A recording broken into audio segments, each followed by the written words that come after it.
हाँ मु सुजाता पट्टनायक मु deputy director tourism in charge Jagatsinghpur tourist office आमर यहाँ आज जो प्लांटेशन कैंपेन गोटे वृक्षरोपण गोटे कैंपेन गवर्नमेंट ऑफ इंडिया तरफ गोटे आरंभ करा जायछि जो आम पूरा टूरिज्म डिपार्टमेंट तरफ सबू डिस्ट्रिक्ट ऑल ओवर ओडिशा आम प्लांटेशन कैंपेन करिछु।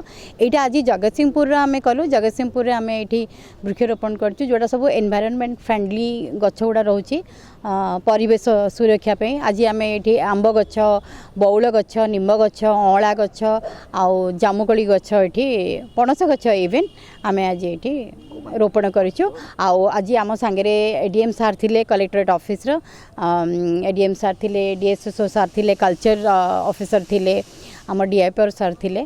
तो आम समस्त गहन गोटे मेमोरेबल करने समस्त डाकी आम वृक्षरोपण करके अन्य आह्वान भी दौर कि समस्ते बहुत बहुत वृक्ष रोपण करते निजर एनवायरनमेंट सुरक्षार दायित्व नियंतु आर आभिमुख्य से ही।